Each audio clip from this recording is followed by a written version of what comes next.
Assalamualaikum warahmatullahi wabarakatuh.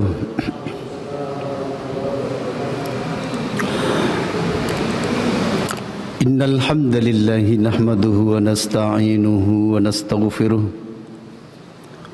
wa natubu ilayhi wa na'udzu bihi min shururi anfusina wa min sayyiati a'malina. Man yahdillahu fala mudilla lah wa man yudlil fala hadiya lah. Wa asyhadu an la ilaha illallah wahdahu la syarika lah wa asyhadu anna Muhammadan abduhu wa rasuluh. Amma ba'du. Para jamaah yang dimuliakan Allah Subhanahu wa taala, kita lanjutkan kajian kitab Luzumu Iltizamil Muslim bi Ahkamis Syariatil Islamiyah dengan tema Syumuliyatul Islam, universalitas Islam, dengan tema universalitas Islam. Kita akan membicarakan tentang keumuman Islam atau cakupan Islam.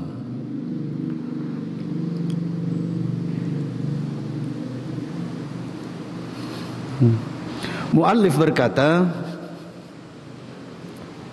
wa amma sifatus syumuli wal khuludi fa innahu min syai'in yuqarribu ila Allahi illa dallar Rasul sallallahu alaihi wasallam ummatahu alaihi wa ma min syarrin illa hadzaraha minhu. Kata muallif, adapun sifat universalitas Islam atau syumuliyatul Islam, sifat keumuman Islam dan kelanggengan atau kekekalannya,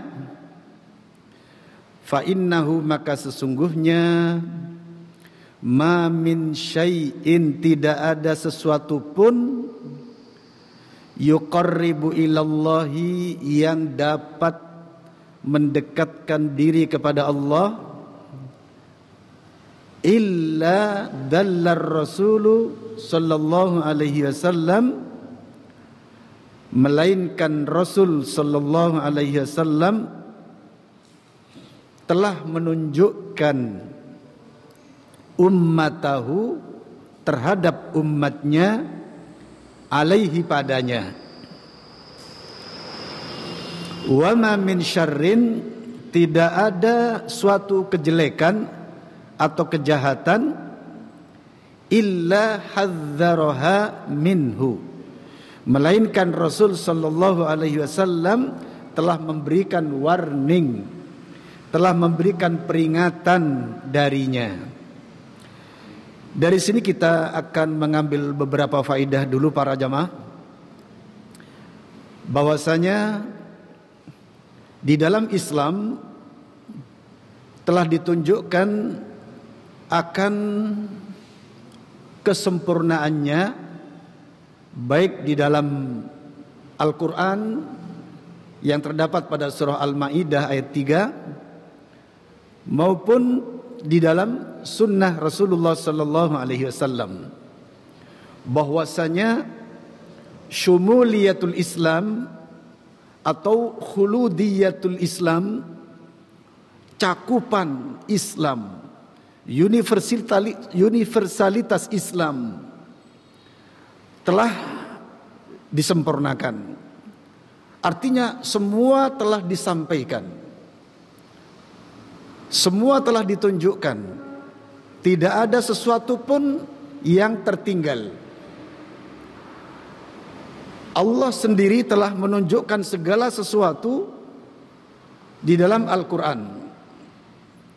Dan Rasulullah sallallahu alaihi wasallam telah menunjukkan apa yang dimaksud oleh Al-Quran di dalam sunnahnya, baik yang berhubungan dengan bagaimana kebenaran beribadah kepada Allah yang kita sebut dengan hablum minallah, atau yang berhubungan dengan sosial kemanusiaan yang kita sebut dengan hablum minan nas.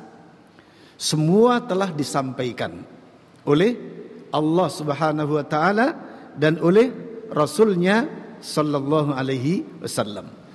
Sehingga apa yang terjadi para jamaah, tidak ada alasan bagi kita untuk membantah kebenaran Al-Quran dan As-Sunnah, atau untuk mengelak dan kemudian menambah lagi sesuatu di dalam agama ini, atau suatu ritual, atau suatu doa, atau suatu zikir, atau suatu amalan ya, yang sifatnya tambahan. Maka umat ini tidak ada celah untuk itu. Tidak ada celah untuk itu. Tidak ada jalan untuk itu. Kenapa? Karena tidak ada yang berhubungan dengan agama ini melainkan telah disempurnakan oleh Allah dan kemudian diaplikasikan oleh Rasulnya sallallahu alaihi wasallam. Tidak ada sesuatu yang baik, yang kebaikan tadi dapat mendekatkan diri kita kepada Allah, melainkan telah ditunjukkan, telah dicontohkan langsung oleh Rasulullah sallallahu alaihi wasallam. Dan tidak ada sesuatu yang jelek yang dengannya Allah murka kepada kita, melainkan Rasulullah sallallahu alaihi wasallam telah melarang kita darinya. Karena itulah para jamaah, di dalam Islam yang ada adalah sami'na wa ata'na, yaitu sikap aku mendengar dan aku taat. Tidak boleh lagi siapapun, ayyan kana man kana, siapapun orangnya, tidak boleh di dalam Islam yang kemudian diberi hak untuk menambah-nambah, ya, menambah-nambah bacaan misalnya yang tidak ada. Contoh lain misalnya menambah-nambah zikir misalnya dari zikir-zikir yang sudah ada, maka tidak ada lagi kesempatan untuk itu. Tidak ada lagi kebolehan untuk itu. Kenapa? Karena Allah Subhanahu wa taala telah menyempurnakan Islam ini, baik yang berupa perintah maupun larangan. Tugas seorang muslim dalam menjalankan agama ini terdapat dalam surah ke-24, yaitu surah An-Nur ayat 51, di mana Allah Subhanahu wa taala berfirman, innama kana qaulal mu'minina idza du'u ila Allahi wa rasulihi liyahkuma bainahum an yaqulu sami'na wa ata'na. Artinya, hanya saja perkataan seorang mukmin apabila diseru kepada Allah dan Rasulnya, di mana dia berkata sami'na wa ata'na wa ulaika humul muflihun, dan mereka itu adalah orang-orang yang mendapat kemenangan. Inilah seharusnya para jamaah, ya, seorang mukmin yang benar di dalam agama ini, yaitu seorang mukmin yang apabila diseru kepada Allah dan Rasulnya, cukup dia mengatakan sami'na wa ata'na, tidak lagi membantah, tidak lagi meragukan, ya, atau mempertanyakan statusnya. Kenapa? Kalau sudah dibacakan ayat yang berhubungan dengan masalahnya atau hadis yang berhubungan dengan masalahnya. Salah satu contoh sebagaimana yang pernah saya alami sendiri para jamaah. Ketika saya mendakwai seseorang, tentunya di media massa ya, di Facebook para jamaah, sudah lama terlibat dalam pembicaraan dalam banyak hal, sampai kepada saya tunjukkan kepada Quran dan Sunnah. Maka apa yang terjadi? Semua argumentasi yang saya berikan, baik dari Quran maupun Sunnah, dibantah. Sampai pada akhirnya saya tunjukkan suatu ayat yang melarang akan kebid'ahan. Maka apa jawabannya? Subhanallah, ini mengejutkan sekali. Loh, kan Al-Quran tidak hanya satu ayat katanya. Al-Quran itu kan jumlahnya 30 juz. Subhanallah. Maka saya kemudian coba berhenti dulu para jamaah, takut nanti merusak ya keyakinannya. Jadi dia mengatakan kan Al-Quran tidak hanya satu ayat katanya. Artinya melainkan ada ayat-ayat yang lain. Apakah ada di dalam Al-Quran suatu ayat yang melarang, lantas di ayat lain membolehkan? Kan tidak mungkin terjadi. Atau suatu ayat yang memerintahkan, kemudian di ayat lain melarang. Tidak mungkin itu terjadi. Nah, inilah contoh bahwasanya hal yang seperti itu tidak boleh dilakukan oleh seorang mukmin.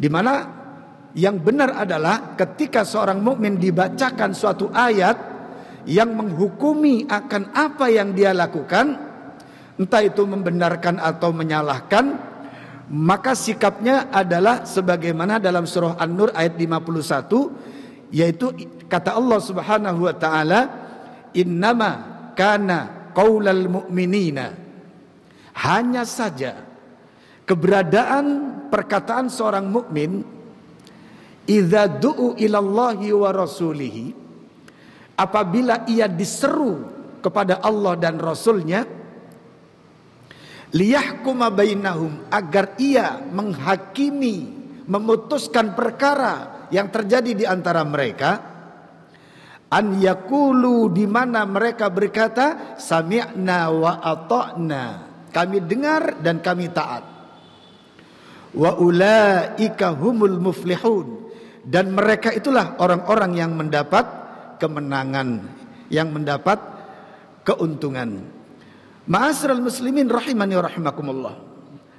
Inilah seharusnya, inilah yang kewajiban yang harus dilakukan oleh setiap orang yang beriman. Di mana ketika diseru kepada Allah dan Rasulnya, dan ayat telah menunjukkan kepadanya, atau hadis yang sahih telah menunjukkan kepadanya, maka tidak ada lagi perkataan seorang yang beriman kecuali sami'na wa ata'na, kami mendengar dan kami taat. Dan tidak boleh lagi, tidak boleh seorang mukmin lantas kemudian ketika ayat sudah disodorkan yang berkenaan, yang berhubungan dengan permasalahan yang sedang ia perselisihkan, lantas kemudian ia mencari solusi lain. Misalnya apa? Ya, ini ayat, ini firman Tuhan, tapi coba saya akan cari dulu yang berkenaan dengan hukum ini, misalnya di UUD 45 misalnya. Paham maksud saya ya? Coba saya cari di Undang-Undang Dasar tahun 1945 yang mengatur masalah ini. Boleh? Tidak boleh para jamaah. Kalau ayat sudah terang menunjukkan boleh atau tidaknya permasalahan yang ia hadapi, atau hadis yang sahih yang telah menunjukkan boleh dan tidaknya perkara yang dia hadapi, lantas masih nyari solusi lain. Oh enggak mas, saya pernah ingat dan saya masih hafal itu perkataan Plato tidak seperti itu. Nah ini Plato dijadikan sebagai perbandingan ya dengan ayat firman Allah dan sabda Nabi sallallahu alaihi wasallam. Nah, yang seperti ini bagi seorang yang beriman, yang ngaku dirinya beriman kepada Allah dan Rasulnya, sangat tidak layak dan tidak pantas. Kenapa ayat dan sunnah kemudian dibanding dengan perkataan seseorang? Bagaimana kalau dibanding dengan perkataan seorang sahabat misalnya? Ya, ketika disodorkan ayat firman Tuhan atau sunnah hadis dari Nabi sallallahu alaihi wasallam yang sahih, lantas kemudian membandingkan dengan perkataan salah seorang sahabat, baik Abu Bakar sampai kepada yang paling kecil misalnya. Bagaimana hukumnya? Tetap tidak boleh. Kenapa? Ketika sudah ada ayat atau hadis dari Rasulullah sallallahu alaihi wasallam, maka perkataan sahabat harus diikutkan dengan ayat atau hadis. Kalau ternyata sesuai, diterima. Kalau ternyata tidak sesuai, maka boleh ditolak. Dan ini pernah terjadi para jamaah, di mana seseorang ketika diceritakan tentang apa yang datang dari Rasulullah sallallahu alaihi wasallam, maka orang tadi mengatakan, aku dengar Abu Bakar berkata demikian. Maka apa kata Ibnu Abbas? Sungguh hampir saja Allah turunkan batu dari langit, di mana dikatakan dari Rasulullah sallallahu alaihi wasallam, sedangkan kamu mengatakan qala Abu Bakrin au kama qala. Nah, ini para jamaah, sampai kepada sahabat pun ketika sudah datang ayat, maka tinggal lihat perkataan sahabat tadi sesuai, nyambung dengan ayat, nyambung dengan hadis yang dari Rasulullah atau tidak. Kalau nyambung boleh diterima, kalau tidak maka harus ditinggalkan, walaupun itu dari sahabat. Kenapa? Permasalahannya mudah saja. Kenapa ditinggal? Mudah saja, yaitu karena ternyata perkataan sahabat tadi tidak sesuai dengan ayat maupun sunnah. Seandainya hal itu terjadi, tapi apakah pernah terjadi?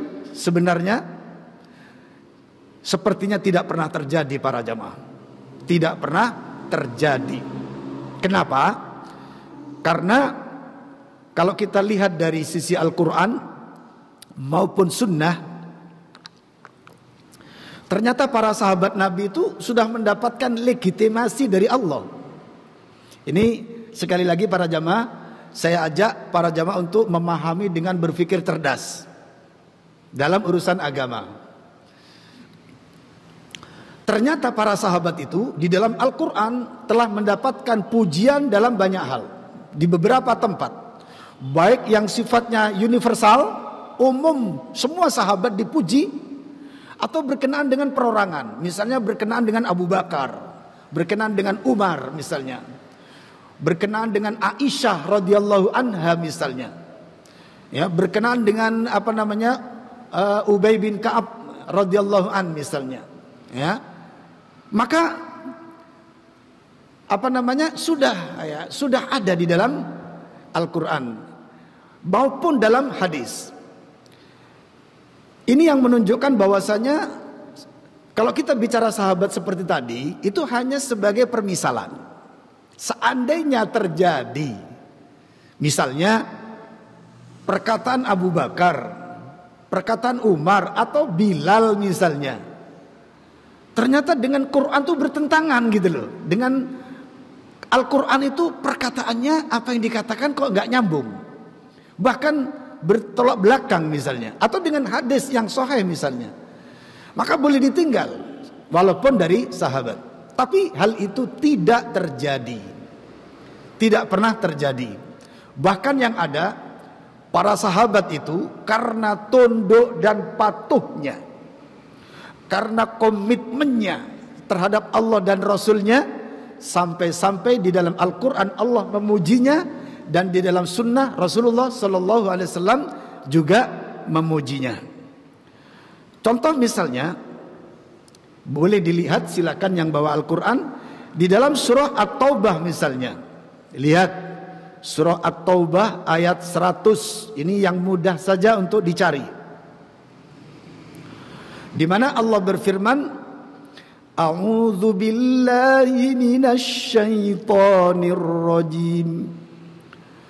والسابقون الأولون من المهاجرين والأنصار والذين اتبعوهم بإحسان رضي الله عنهم ورضوا عنه وأعد لهم جنات تجري تحتها الأنهار خالدين فيها أبدا ذلك الفوز العظيم. Surah At-Taubah ayat 100. Ada nggak yang sudah mendapatkan terjemahannya? Sudah, setelah dibaca yang keras. Orang-orang yang terdahulu yang pertama-tama masuk Islam di antara orang-orang Muhajirin dan Ansor dan orang-orang yang mengikuti mereka dengan baik. Allah ridho kepada mereka dan mereka pun ridho kepadanya. Allah menyediakan bagi mereka surga-surga yang mengalir sungai-sungai di bawahnya. Mereka kekal di dalamnya selama-lamanya. Itulah kemenangan yang agung. Masya Allah, lihat para jamaah, surah At-Taubah ayat 100 tentang bahwasanya para sahabat itu sudah mendapatkan pujian dari Allah yang menunjukkan bahwa mereka tidak pernah bersalah, mereka tidak pernah bertentangan dengan Quran dan Sunnah. Bagaimana kata Allah? Was-sabiqunal awwaluna minal muhajirin wal ansor. Orang-orang yang terdahulu lagi, yang pertama-tama di dalam Islam dari kalangan muhajirin dan ansor. Walladzina tabauhum bi ihsan, dan orang-orang yang mengikuti jejak mereka dengan baik. Mengikuti jejak para sahabat dengan baik artinya gimana? Gak nambah sedikit pun dari agama mereka, tidak mengurangi sedikit pun dari agama mereka. Sama. Mereka berusaha mengikuti jejak para sahabat itu sama. Atau kalau gak mampu, yang penting dia sudah mengikuti, sudah membenarkan. Tapi kalau belum mampu, maka dia belum bisa melaksanakan. Kenapa? Karena di dalam agama perintahnya adalah lakukan perintah itu semampu kalian.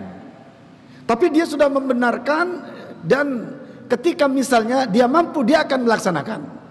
Salah satu contoh misalnya perintah haji, ya, karena dia tidak mampu maka dia belum melaksanakan, tapi dia membenarkan. Contoh misalnya di antara jamaah ada yang jadi ABRI misalnya.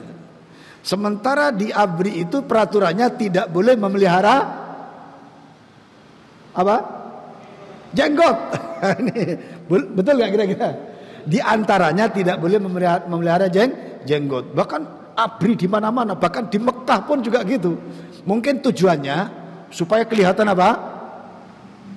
eksis gitu loh, mungkin gitu ya. Sementara dia sudah ngaji, sudah belajar tentang sunnahnya memelihara jenggot, maka dia yakin dan dia ingin melaksanakannya, hanya tunggu waktu saja. Nah, contohnya seperti itu.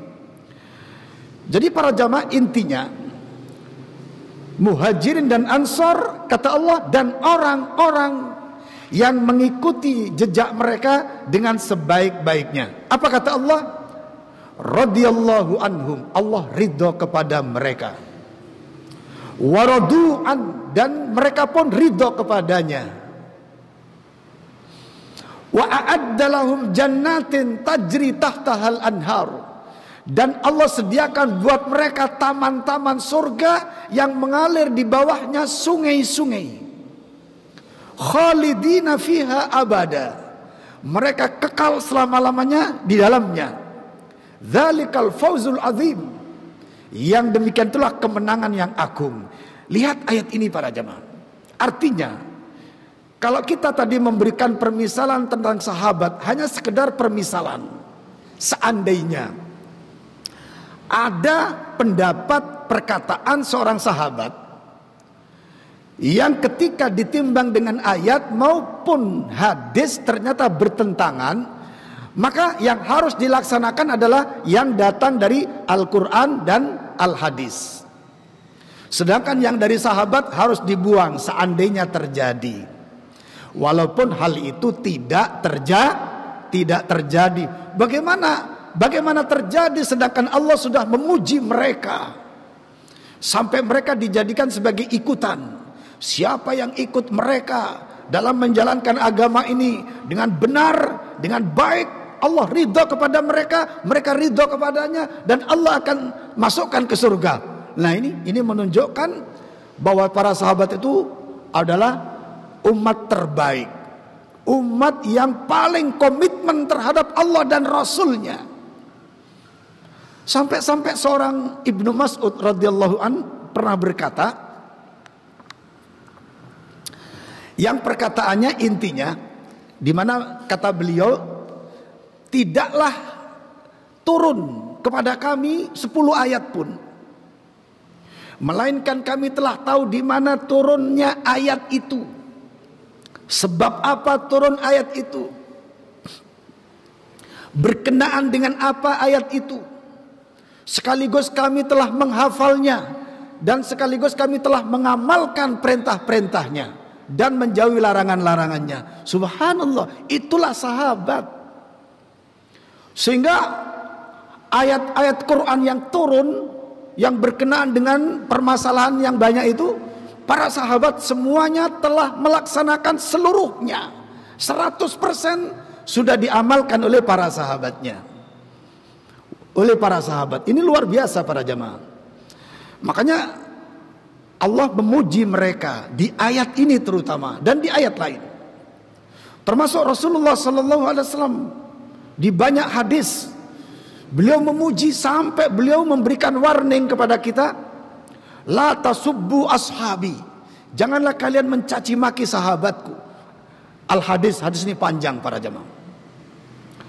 Bahkan Nabi SAW menjadikan para sahabat itu adalah salah satu-satunya kelompok kebenaran di antara 73 golongan. Nah ini, di mana pada hadisnya hadis yang diriwayatkan oleh Ibnu Majah radhiyallahu an, Nabi mengatakan bahwasanya kaum Bani Israel terpecah menjadi 71 golongan. Yang satu masuk surga, yang 70 masuk neraka. Dan kaum Nasrani terpecah menjadi 72 golongan. Yang 71 masuk surga, masuk neraka, dan yang satu masuk surga.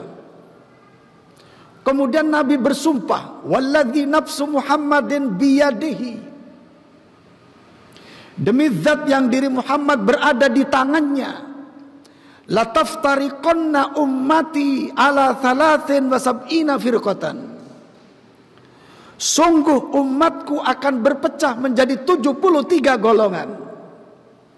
Wahidatun fil jannah, satu masuk surga, wathnatani wasab'una finnar, yang 72 masuk neraka. Qila man hum ya Rasulullah, para sahabat bertanya, siapa mereka yang satu golongan yang masuk surga itu ya Rasulullah? Pada riwayat Ibnu Majah, Rasulullah mengatakan apa? Al-jamaah, yaitu al-jamaah. Lalu di dalam riwayat At-Tirmidzi, Rasulullah kemudian menafsirkan, menerangkan yang dimaksud al-jamaah itu siapa? Ketika para sahabat bertanya, qila man hum ya Rasulullah, siapa mereka wahai Rasulullah? Qala, Rasulullah menjawab, ma ana alaihi wa ashabi, yaitu apa-apa yang aku dan para sahabatku berada di atasnya. Wallahi para jamaah, hadis ini nampaknya harus disosialisasikan sebanyak-banyaknya. Pada hadis ini para jamaah, Rasulullah menyatakan bahwa yang selamat, yang masuk surga itu adalah apa yang aku dan para sahabatku berada di atasnya. Artinya apa? Artinya adalah keislaman yang saat itu, yang saat Nabi masih hidup, yang dijalankan oleh Nabi dan dijalankan oleh para sahabatnya, itulah yang dimaksud. Maka manusia sekarang yang masuk kepada satu golongan yang akan masuk surga, selain 72 yang masuk neraka, siapa? Apabila kita yang hidup sekarang ini dalam menjalankan agama Islam ini seperti keislaman yang mana Nabi saat itu hidup dan Nabi melaksanakan dan para sahabat juga melaksanakan. Maka barang siapa di antara kita yang hidup saat ini mampu menjalankan keislaman seperti itu, maka kita adalah termasuk yang satu golongan yang masuk surga di antara 73 golongan. Wallahi para jamaah. Terus bagaimana caranya? Banyak orang kemudian diprovokasi oleh setan. Setan kalau memprovokasi bagaimana? Ini sudah masuk Isa belum? Belum ya? Apa kata setan? Lawang tahun 2020 kok suruh ikut sahabat. Gitu para jamaah. Kita ini hidup sekarang bagaimana ikut Rasulullah? Lantas kemudian memberi contoh yang sangat-sangat bodoh. Apa kata setan? Kalau memang suruh kembali kepada Rasulullah dan para sahabatnya, suruh kalau kemana-mana pakai onta katanya. Wallahi para jamaah. Kalau kemana-mana gak usah pakai sepeda motor, gak usah naik mobil, gak usah naik pesawat. Kalau keluar negeri suruh jalan kaki atau naik onta kata mereka. Betul gak kira-kira? Banyak orang berkata seperti itu. Inilah kebodohan. Inilah provokasi dari setan. Makanya kalau kita terlibat dalam pembicaraan seperti itu, kalau saya terlibat dengan orang-orang seperti itu, maka saya katakan, ya akhi, wahai saudaraku, sejak tadi ini kita bicara apa ya? Bicara urusan agama atau urusan mobil? Atau urusan dunia? Maka pasti dia akan mengatakan ya urusan agama. Mungkin gak? Betul gak? Kenapa? Karena memang percakapan kita untuk agama, bukan masalah mobil atau pesawat atau bukan. Kok larinya kepada onta? Karena zaman dulu gak ada mobil. Maka kita, kalau dia menjawab ya urusan agama, maka katakan, apakah urusan agama sama dengan onta ya akhi? Nah gitu kan. Nah kita ini urusan agama, kenapa anda lari ke onta? Berpikir gitu loh. Paham ya? Nanti kalau terlibat gitu kan, supaya dia itu juga berpikir gitu. Karena selama itu tuh dicekoin yang salah gitu loh. Informasi yang salah. Begitu kita PR seperti itu, dia akan berpikir, iya ya, kan bicara masalah agama, kenapa kok larinya ke onta? Nah di situ para jamaah. Nah ini ada juga nanti provokasi. Ya, setan membisikkan kepada manusia. Ada yang mengatakan begini, loh kita ini kan hidup sekarang. Sekarang ya sekarang, kalau apa bisa kita ikut agamanya Nabi Muhammad yang hidup di masa itu gitu. Kalau ada seperti itu, maka jawabannya seperti apa? Jawabannya adalah, apakah agama kita yang sekarang, keislaman kita yang sekarang lebih baik daripada keislaman Rasulullah dan para sahabatnya di saat itu? Itulah yang harus kita katakan. Tentu para jamaah, orang yang berpikir baik akan mengatakan ya tentu Rasulullah dan para sahabatnya lebih baik. Maka saat itulah kita katakan, maka dalam urusan beragama kembalikan kepada Rasulullah dan para sahabatnya. Nah ini para jamaah, ini sesuatu yang sangat ilmiah. Nampaknya sudah masuk Isya, silakan diadzani. Kita lanjutkan kembali para jamaah. Kita dalam forum ini sesuai dengan kitab yang kita baca, memang dalam urusan keislaman, ya, bagaimana kita komitmen terhadap Islam. Kita mencoba menghubungkan akal sehat kita dengan syariat yang ada. Tadi kita telah berbicara tentang masalah bahwasanya kalau ayat atau hadis sudah kita datangkan, sudah didatangkan kepada kita, apakah ayat dan hadis tadi membenarkan apa yang terjadi pada kita atau menyalahkan? Maka sikap kita tidak ada lagi kecuali sami'na wa ata'na, yaitu aku mendengar dan aku taat. Nah, itulah yang harus kita lakukan. Dan tidak boleh kemudian dibanding-bandingkan dengan perkataan manusia siapapun selain Rasulullah sallallahu alaihi wasallam. Hatta seorang sahabat saja kalau pendapatnya, perkataannya bertentangan dengan ayat dan hadis, maka harus ditinggalkan, apalagi perkataan orang yang di bawahnya. Misalnya tabi'in atau tabi'in yang di bawahnya. Seperti siapa? Para imam madhab. Misalnya perkataan Imam Malik kok ternyata dengan ayat dan hadis yang sahih kok bertentangan. Maka bagaimana sikap kita? Tinggalkan perkataan Imam Malik. Begitu juga Imam Hanafi. Kalau bertentangan perkataannya, idenya, tinggalkan perkataan Imam Hanafi. Begitu juga Imam Syafi'i. Kalau ternyata perkataannya menyelisih yang datang dari Quran dan hadis, maka tinggalkan perkataan Imam Syafi'i. Dan itulah juga wasiat Imam Syafi'i, di mana Imam Syafi'i mengatakan, apabila aku berkata sesuatu yang bertentangan dengan yang datang dari Rasulullah sallallahu alaihi wasallam, apa kata Imam Syafi'i? Fadribu biqauli aradul haid. Buanglah perkataanku di belakang tembok. Kata siapa? Kata Imam Syafi'i. Hatta Imam Ahmad ibnu Hanbal, kalau seandainya perkataannya menyelisih ayat maupun hadis, maka tinggalkannya.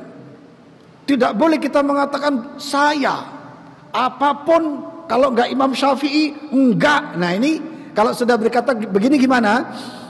Ketahuilah bahwa ini perkataan kebodohan. Hanyalah perkataan orang yang bodoh yang mengatakan seperti itu. Kenapa? Kenapa? Karena Imam Syafi'i itu bukan nabi. Imam Syafi'i itu manusia biasa. Hanya dia orang yang alim. Dia adalah guru kita, kiai kita, dosen kita. Pengikut Imam Hanafi mengatakan saya kalau enggak Imam Hanafi enggak. Salah, itu kebodohan. Imam Hanafi itu manusia biasa. Dia guru kita, kiai kita, dosen kita. Betul ya kira-kira? Mereka itu ibarat guru, ibarat para dosen, para kiai, para ustadz, yang tentunya banyak kebenaran, kebaikan yang harus kita ambil dari mereka. Kenapa? Mereka para guru, para ulama. Tapi seandainya ada pendapat mereka, perkataan mereka yang jelas-jelas tidak memenuhi ayat maupun hadis, bertentangan, maka tidak boleh dianggap sebagai dalil, bahkan dipakai untuk melaksanakan keagamaan, tidak boleh. Seandainya terjadi. Cuma pertanyaannya, apakah terjadi? Lah ini para jamaah, tentu kalaupun terjadi ya, tapi insya Allah mereka kalaupun terjadi kecil sekali, atau bahkan mungkin diantara mereka tidak sama sekali bertentangan dengan Al-Quran dan Sunnah. Kenapa? Karena mereka adalah para ulama. Cuman media ini hanya memberikan wacana bagaimana kita mensikapi Quran dan Sunnah. Paham para jamaah? Ini hanya sebagai wacana, bukan kemudian menuduh imam ini salah, imam itu salah, tidak. Tapi sikap kita sebagai hamba Allah, sebagai umat Rasulullah sallallahu alaihi wasallam, tidak boleh kemudian ketika sudah didatangkan qala Allah Ta'ala, qala Rasulullah sallallahu alaihi wasallam sahih lagi, kok kemudian masih loh kan Imam Syafi'i begini, loh kan Imam Hanafi begini, loh kan Imam Muslim begini misalnya, apalagi imam-imam yang sekarang. Loh kan ustadz yang lulusan Mesir tuh begini, kan ustadz yang lulusan Libya tuh begini misalnya, ustadz yang lulusan Mekah tuh begini. Jangan para jamaah, ketika sudah ada Quran dan al-hadis yang sahih. Demikian tidak berlebihan para jamaah. Tetapi kembali kepada hal semula, bahwasanya cakupan Islam, sumuliyatul Islam atau universalitas Islam telah memenuhi. Tidak ada yang baik yang menuju kepada Allah melainkan sudah diterangkan dengan lengkap.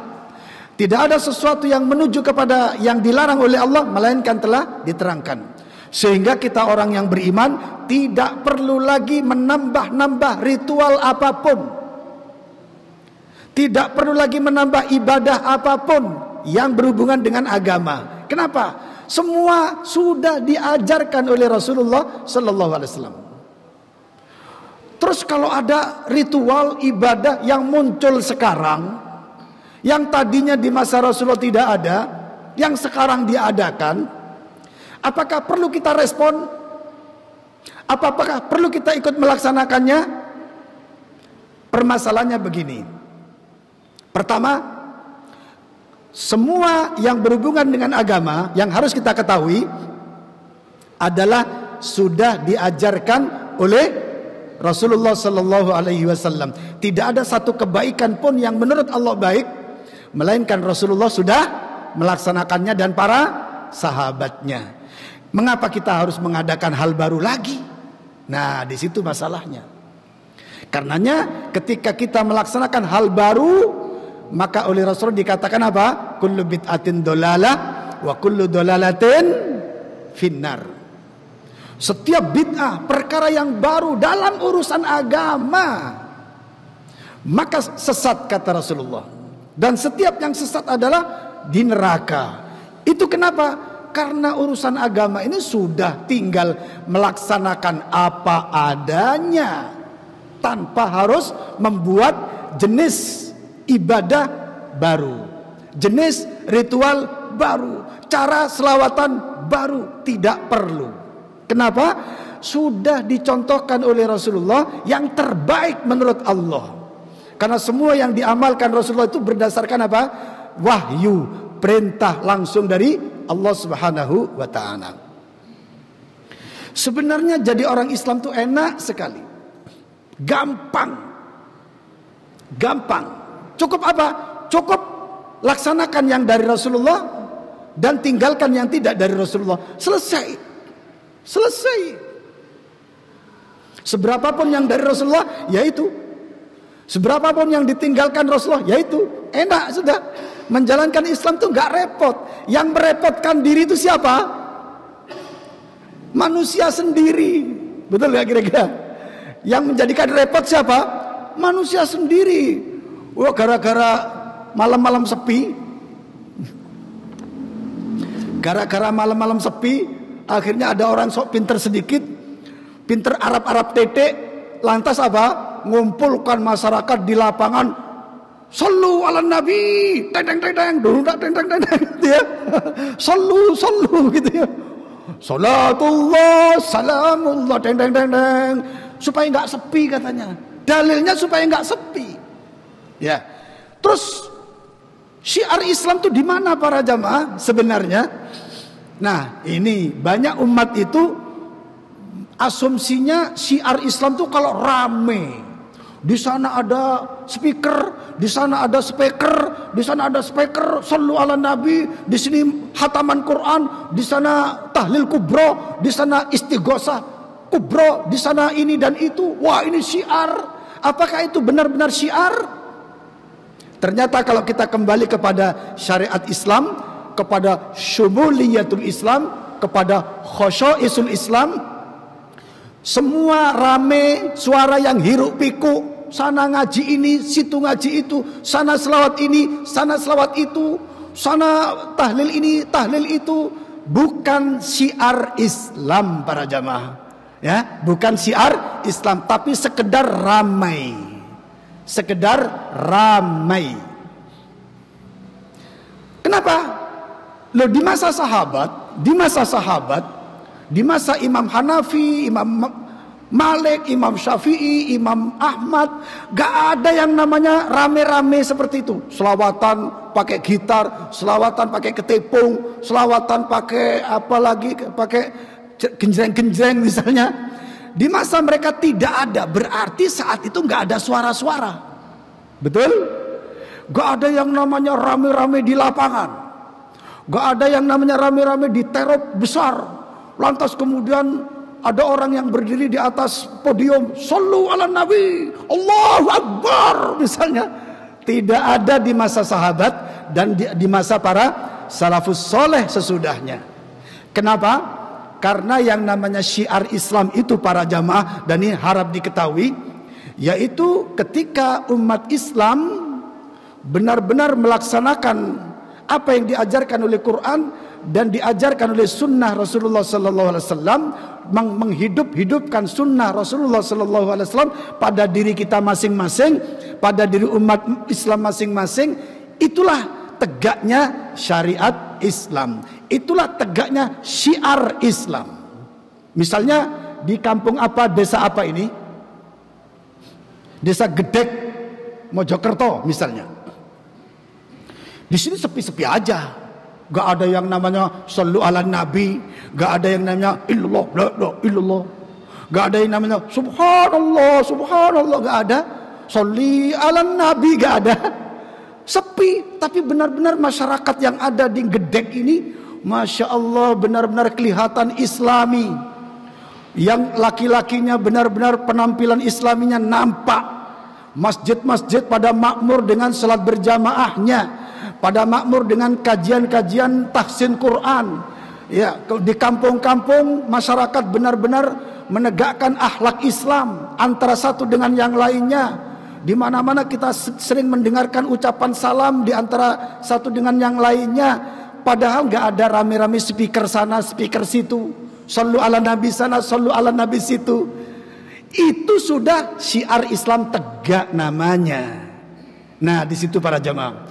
Jadi jangan salah paham. Syiar Islam itu kapan tegak? Yaitu ketika kaum muslimin benar-benar menghidupkan ajaran yang ada dalam Al-Quran dan menghidupkan sunnah Nabi Sallallahu Alaihi Wasallam, dan sunnah Nabi benar-benar dipraktikkan dalam kehidupan sehari-hari. Maka itulah artinya syiar Islam telah tegak. Kemudian kita akan melanjutkan berikutnya sampai titik para jamaah. Contoh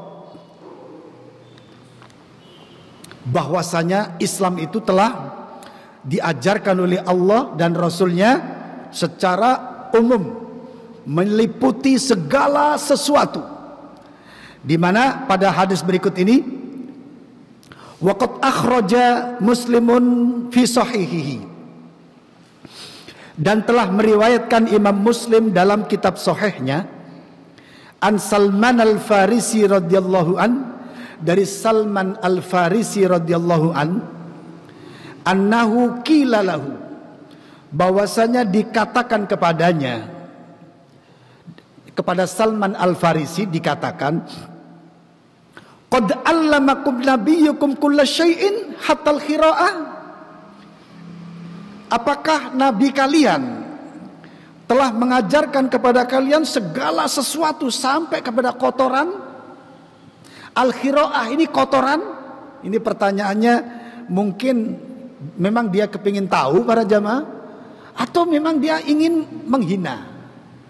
Apakah yang namanya sempurna itu, bahwa nabi kalian telah mengajarkan segala sesuatu, itu artinya sampai kepada kotoran pun diterangkan oleh nabi kalian? Itu maksudnya. Lalu apa yang terjadi? Qala, kemudian musannif atau perawi berkata, faqala, maka Salman al-Farisi menjawab, ajal, ya, laqad nahana an nastaqbilal qiblata bi ghaitin, sungguh nabi telah melarang kami ketika berak menghadap kiblat,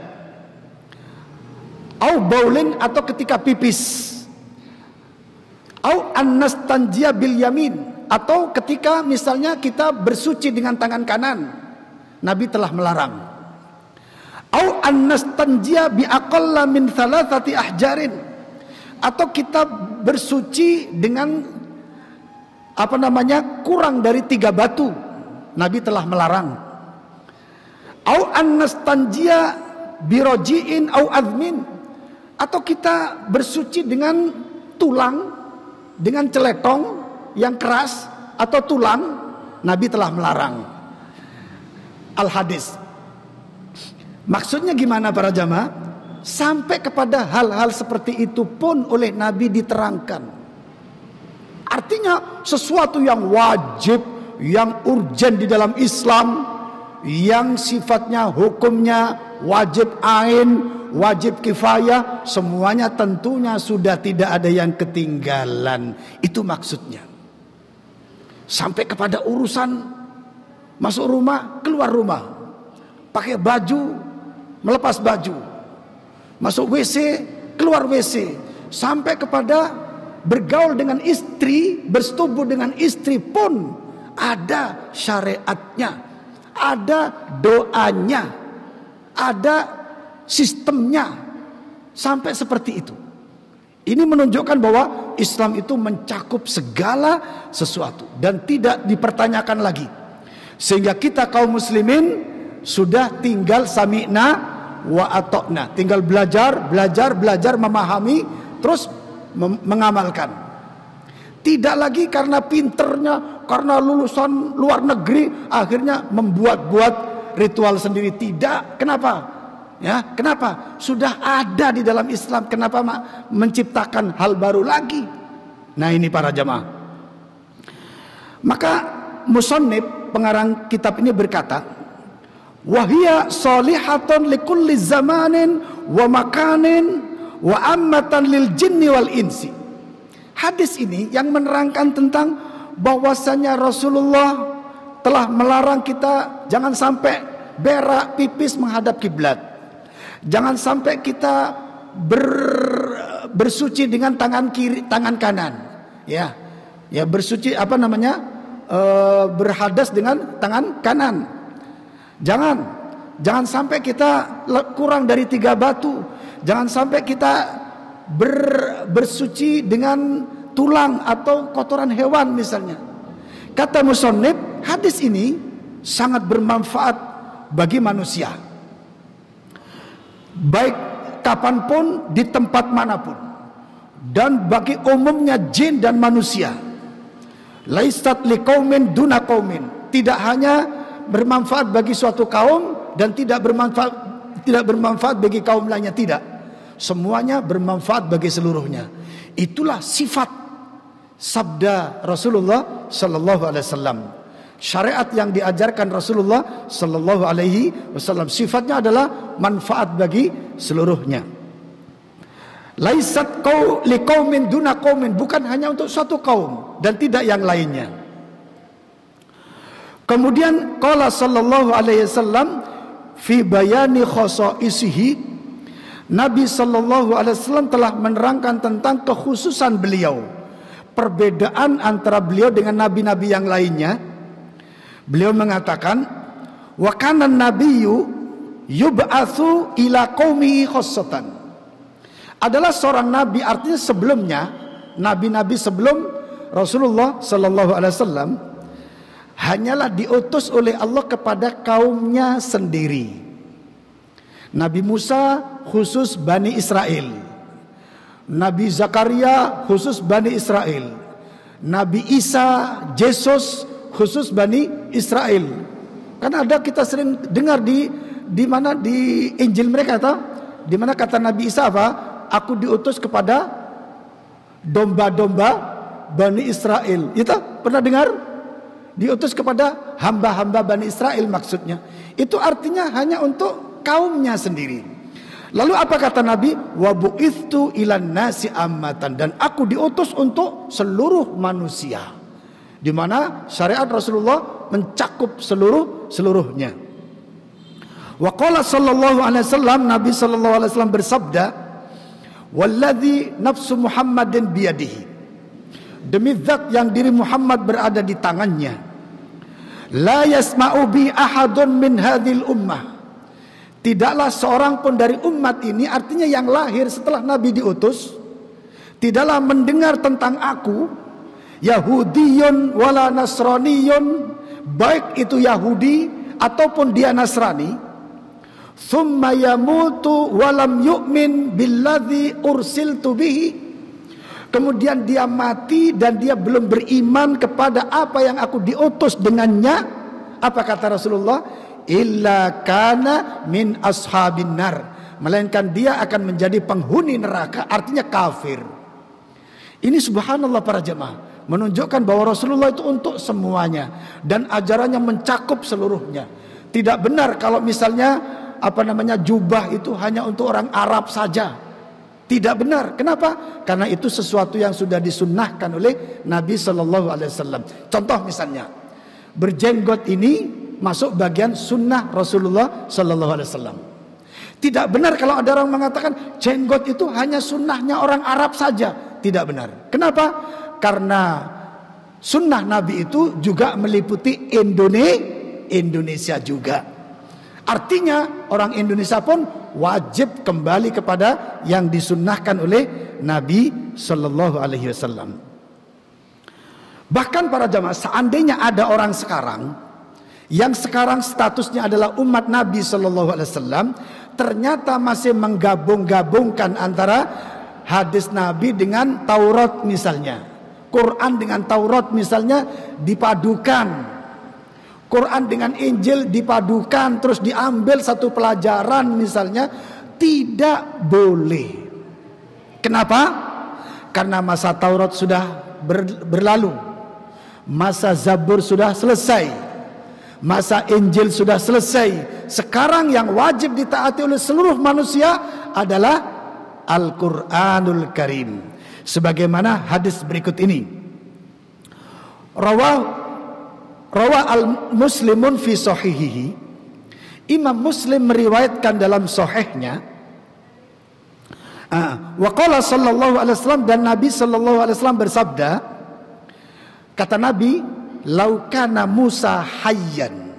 Sekiranya Musa itu hidup lagi, ma wasa'ahu illa tibai, tidak ada kelapangan baginya kecuali dia harus mengikuti aku, kata Rasulullah Sallallahu Alaihi Wasallam. Maksudnya gimana? Sekarang ini kan sudah waktunya Quran dan waktunya sunnah Nabi Sallallahu Alaihi Wasallam. Bukan lagi waktunya Nabi Ibrahim, Nabi Musa, Nabi Dawud, Nabi Sulaiman, Nabi Isa. Bukan lagi. Ternyata qadarullah, Allah menghidupkan Nabi Musa sekarang misalnya. Maka ketika Nabi Musa dihidupkan kembali, status Nabi Musa sudah beda dengan ketika Nabi Musa hidup di zaman itu. Status Nabi Musa yang hidup lagi adalah dia sebagai umat Rasulullah Sallallahu Alaihi Wasallam. Faham? Dia sebagai umat Al-Quran. Faham? Dia sebagai umat yang harus menghidupkan sunnah Nabi Sallallahu Alaihi Wasallam seandainya hidup lagi sekarang. Makanya nanti para jamaah, ketika Nabi Isa yang sekarang diangkat ke langit, kemudian nanti turun ke dunia, dalam hadis dikatakan bahwa Nabi Isa nanti akan memimpin umat Islam. Dunia saat itu jadi Islam semuanya. Orang Kristen yang sekarang nyembah-nyembah Yesus nanti masuk Islam saat itu.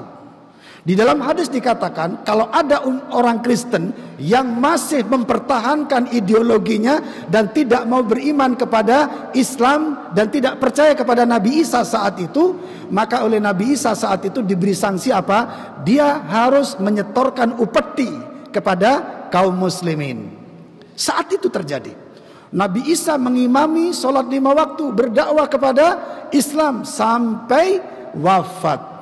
Kenapa? Saat itu sudah bukan lagi waktunya Injil. Waktunya Injil sudah selesai. Sehingga ketika Nabi Isa turun pada menjelang hari kiamat, yang ada hukum apa? Hukum Al-Quran. Demikian para jamaah, dan tidak berlebihan. Itulah hukum Allah Subhanahu wa taala. Qala dzalika, Nabi mengatakan hal itu ketika Nabi mengatakan sekiranya Musa hidup lagi, tidak ada kelapangan baginya kecuali dia harus mengikuti aku. Qala dzalika, Nabi berkata hal itu kapan? Lamma ra'a ma'a ahadi ashabihi awraqan minat taurati yanzuru fiha. Nah, ketika Nabi melihat ada di antara sahabatnya, termasuk hal ini adalah Umar bin Khattab radhiyallahu anhu. Ketika Umar pergi ke saudaranya, terus dikasih lembaran-lembaran Taurat. Sengaja oleh Umar dibawa ke hadapan Nabi, dan Umar aktingnya Masya Allah, Umar tuh bagus ya. Umar sepertinya mungkin pura-pura membaca atau gimana. Maka saat itu Nabi marah kepada Umar. Kata Umar, aku diberi oleh saudaraku. Lantas Nabi berkata, lau kana Musa hayyan ma wasa'ahu illa tibai. Wahai Umar, seandainya Musa hidup lagi, tidak ada kelapangan baginya kecuali dia harus mengikuti aku. Kata Rasulullah sallallahu alaihi wasallam. Kemudian wa idza nazala Isa bin Maryam alaihi salatu wassalam fi akhir zaman, ketika nanti Isa bin Maryam alaihi salatu wassalam turun di akhir zaman, minas sama'i, dari langit, fa innahu yahkumu bi syariatil Islam, maka dia akan menghakimi manusia dengan syariat Islam, allati khatimatus syara'i, yang mana syariat Islam itu adalah merupakan terakhir dari syariat-syariat Allah Subhanahu wa taala. Ma'asyiral muslimin rahimani wa rahimakumullah, itulah yang terjadi.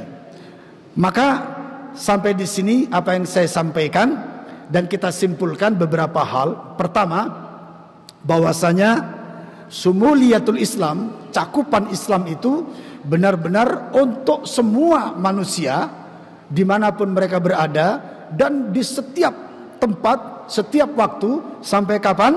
Sampai hari kiamat nanti. Tidak boleh seorang pun menyimpang dari syariatnya, karena barang siapa menyimpang dari syariatnya, pasti dia tersesat dan kafir kepada Allah dan Rasulnya sallallahu alaihi wasallam. Semoga kita semuanya senantiasa ditunjukkan oleh Allah ke jalan yang benar. Keluarga kita, anak-anak kita, anak-anak cucu kita, semoga secara umum bangsa Indonesia benar-benar dikuatkan imannya dan ditunjukkan kepada jalan yang benar. Amin ya rabbal alamin. Sampai di sini para jamaah, mari kita tutup pertemuan kita dengan doa kafaratul majlis. Subhanakallahumma wa bihamdika asyhadu an la ilaha illa anta astaghfiruka wa atubu ilaik. Assalamualaikum warahmatullahi wabarakatuh.